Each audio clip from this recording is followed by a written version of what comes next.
আসসালামু আলাইকুম। কেমন আছেন সবাই?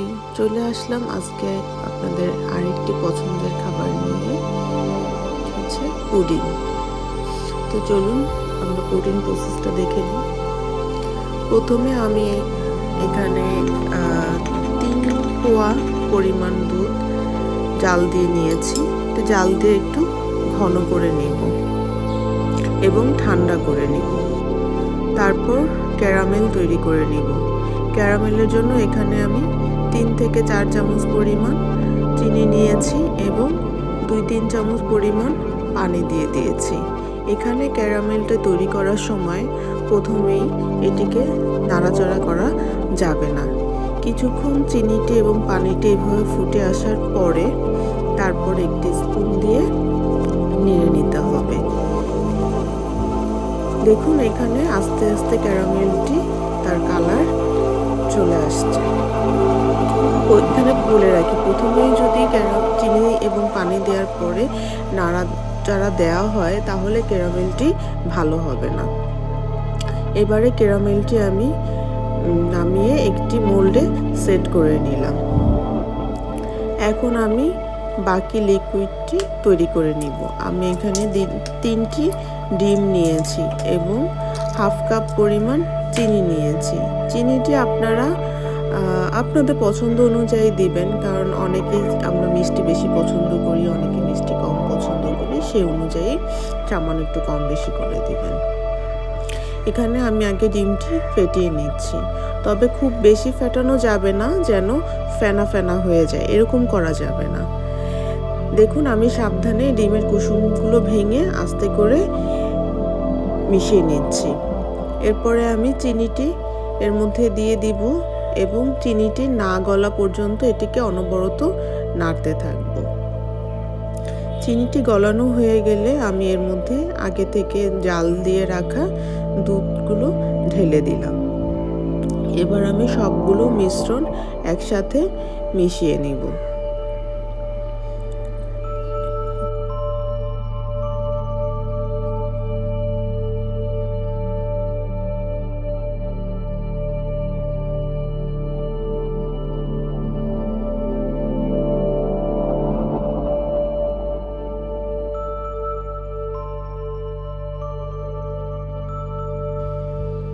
সবগুলো উপকরণ মেশানো হয়ে গেলে এই পর্যায়ে আমি 2 চা চামচ ভ্যানিলা এসেন্স অ্যাড করে নিব। ভ্যানিলা এসেন্সটা ডিমের যে কাঁচা গন্ধটা সেটাকে দূর করবে এবং এক্সট্রা একটি ফ্লেভার অ্যাড করবে। এখানে আমি ঢালতে যেয়ে আগে থেকে একটু পড়ে গিয়েছে, তো অসুবিধা নেই, আপনারা সাবধানে ঢেলে নেবেন। এ পর্যায়ে আমি মিশ্রণগুলো আরেকবার ভালো করে মিশিয়ে নিলাম। এখন আমার লিকুইড মিশ্রণটা তৈরি হয়ে গেল।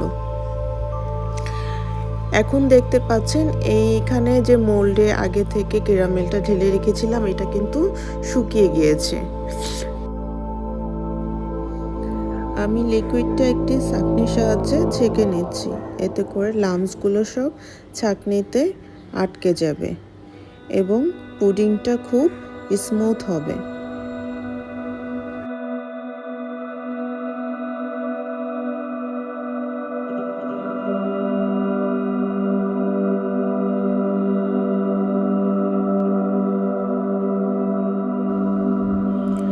এখন ফয়েল পেপার দিয়ে আমি বাটিকে উপর থেকে ঢেকে দিব, এমনভাবে দিব যেন এটি এয়ার টাইটের মতো হয়ে যায় এবং কোনো বাতাস প্রবেশ করতে না পারে। আপনাদের কাছে ভারী কোনো ঢাকনা বা অন্য কিছু থেকে থাকলে আপনারা সেটি দিয়ে ঢেকে নিতে পারেন। আমি এখানে ফয়েল পেপার ইউজ করেছি। এখন একটি পাত্রে একটি নরম কাপড় অথবা টিস্যু ব্যবহার করতে পারেন আপনারা। প্রথমে পাত্রের উপরে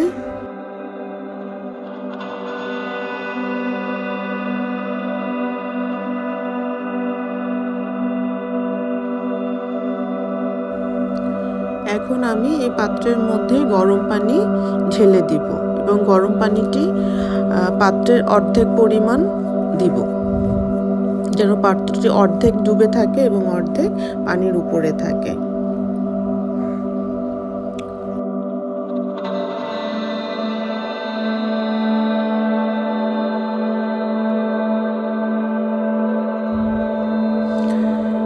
পানি দেওয়া হয়ে গেলে এরপরে ঢাকনা দিয়ে ঢেকে দিব এবং ঢাকনা দিয়ে ঢাকার পরে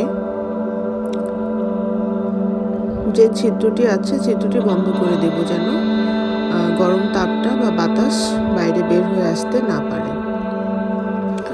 আর এখানে আমি 20 মিনিটের মতো সময় নিয়েছি, আপনাদের ক্ষেত্রে কম বেশি লাগতে পারে, তবে সাধারণত 15 থেকে 20 মিনিটের ভিতরেই এটি কুক হয়ে যায়। 20 মিনিট পরে আমি ঢাকনাটি তুলে একটি কাঠির সাহায্যে চেক করে নিচ্ছি যে ভেতরটা সেদ্ধ হয়েছে কিনা।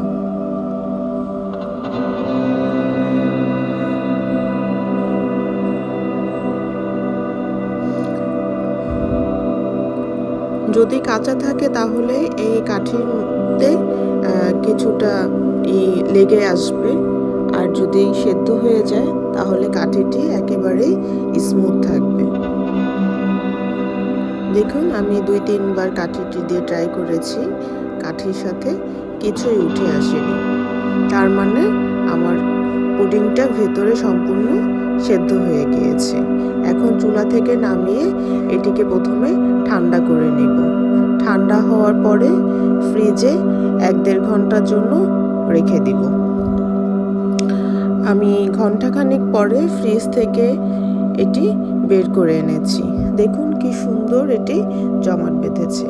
এখন চারপাশ থেকে একটি ছুরির সাহায্যে এটিকে আলাদা করে নিব আনমোল্ড করার জন্য। তবে এটি আনমোলটা একটু সাবধানে করতে হবে।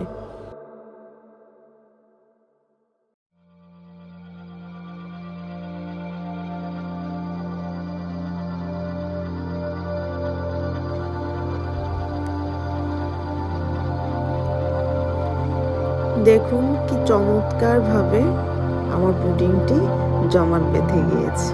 মাশাআল্লাহ, দেখতে কি সুন্দর লাগছে। ঠিক শুধু দেখতে না, খেতেও কিন্তু বেশ মজা হয়েছে। এখন এটিকে আপনার পছন্দ অনুযায়ী সাইজ করে কেটে নিয়ে পরিবেশন করবেন।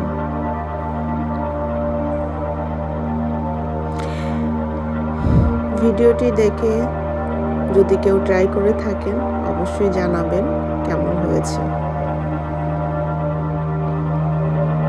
আজকের মতো বিদায় নিচ্ছি, পরবর্তীতে দেখা হবে আবার কোনো নতুন ভিডিও নিয়ে ইনশাআল্লাহ।